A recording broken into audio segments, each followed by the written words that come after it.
Yeah. So Oh, sorry, hold on. no worries, my friend. So So this is absolutely this is truth Truth and Live or Shenanigans. shenanigans. Okay, great. Truth and shenanigans. Let's Yeah. hear it. I am calling out MDC Canada. They are a visa applications and immigration service based out of Vancouver, BC. And they caused a really a commotion in Canada March 15th with a promotional publication that listed the pros and cons of immigrating to the country.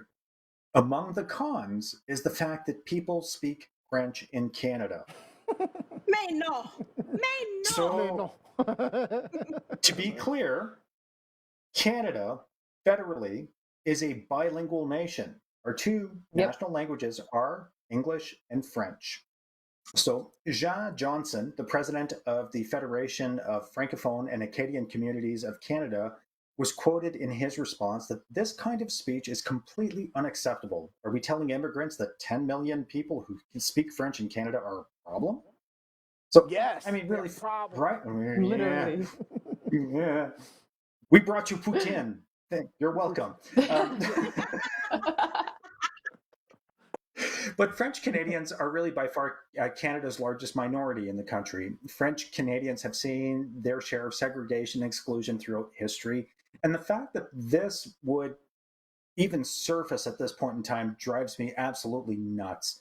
It was retracted almost immediately, and a statement, the official statement from MDC Canada 3 days later, was that on behalf of MDC Canada, I apologize deeply for a post on our website as the company's CEO, who is also a French Canadian citizen who grew up in Montreal. I absolutely condemned any remark that offended anyone. Please find our official statement here. And they provided a link. And essentially, the cop out is that this was done by a third party company, and that the editor in chief was hospitalized, unable to review the comment before it went up online. Thank you, Liz. Thank you, Liz. I mean, seriously. So, as a French speaking Canadian, as someone who identifies as a Franco Ontarian, a Franco Canadian, this really bothered me. Out of Vancouver, BC, Vancouver, we see a lot of Asian immigration. Um, and in Quebec, Ontario, we'll see more French immigration, if you will, from African countries, from wherever else. But this really didn't sit well with me. And I'm reaching out to Nor my should it. co-host to see, Nor okay, should good, it. good. Nor should it. Liz, Honestly, Rob, keep talking. it sounded like something that we would say that an American president or politician or official would say about the United States, about English and Spanish, and about how this is America. We speak English here, blah, blah, blah, blah, blah. Which, if you go and do your history, there is no, like, you guys have two in Canada, I believe, correct me if I'm wrong, you have two Mhm. official languages. The United States does not have, per the Constitution, we do not have We an have official language. So for our, and we've had several politicians who've come out and said people should be speaking English, Spanish. You should be not speaking Spanish. You should be speaking. That's bullshit. That's bullshit. So when I read this story and I got more familiar with it, I'm like, are you sure this didn't come out of 1600 Pennsylvania Avenue a year ago when Trump was still in office? This sounds like the same rhetoric. I do not understand why people are so opposed to being multilingual. It's a good thing.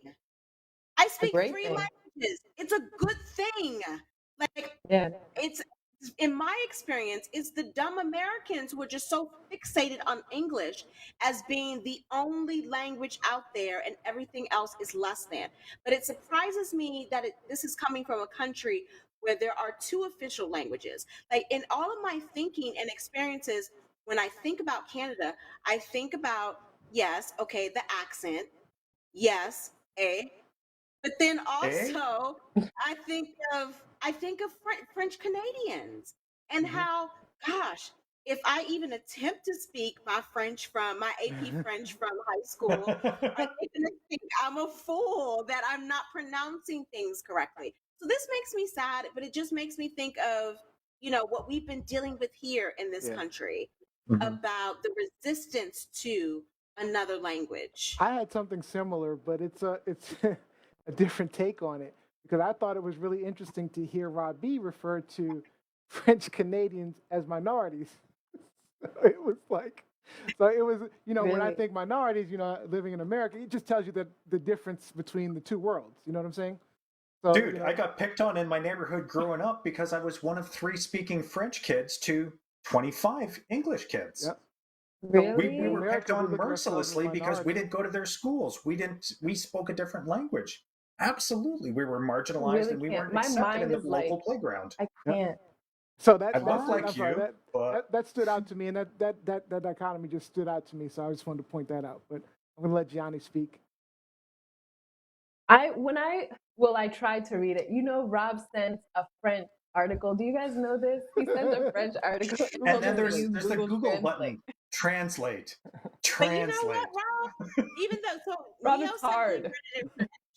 Neo said he read it in French. I initially read it in French Wow. and then knocked myself on the head. And I was like, oh my God, Madame Cabez would be so pissed off at me right now because I'm not reading this Yeah. well. I read it a second time in French and then I did the translation. That's what I did. Then I did the translation. Yeah. Yeah, I did the And there was translation right off one the bat. paragraph I got completely wrong. I was like, oh, shit. It was like reading Candide and Voltaire all over again. Oh my God. But really quick, my comment was just that it was just interesting to see, of course, like it seems like a supremacy thing. Like they wanted only English speaking Canadians. Like it's like a purity kind of thing. So it was just interesting to see that this actually is still taking place.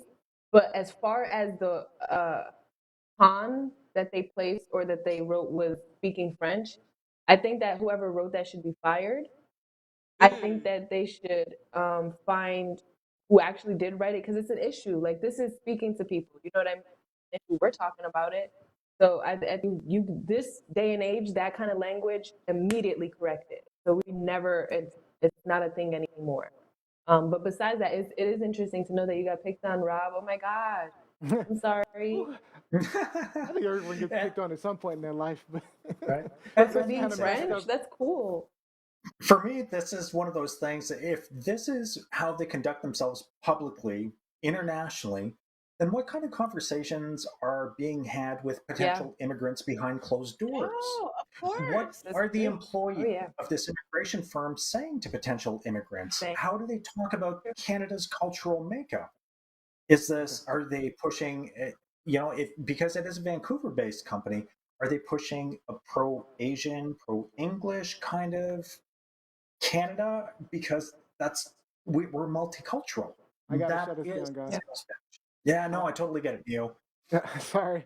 All right. I just want to. There's one comment I do want to point out. It's from Paulette Bertrand. When you hear someone speaking with an accent, it's very likely because they speak more than one language. It's a bonus. And Thanks, Jeannie Mom. Dorton Hell says, yeah. "I have nothing nice to say to this piece. I'm out. I don't know what this is. Okay, I don't know what that is. All right. All right. So let's go on. Thank you for the hot topic, Rob B. Thanks, Rob. Lies, shenanigans.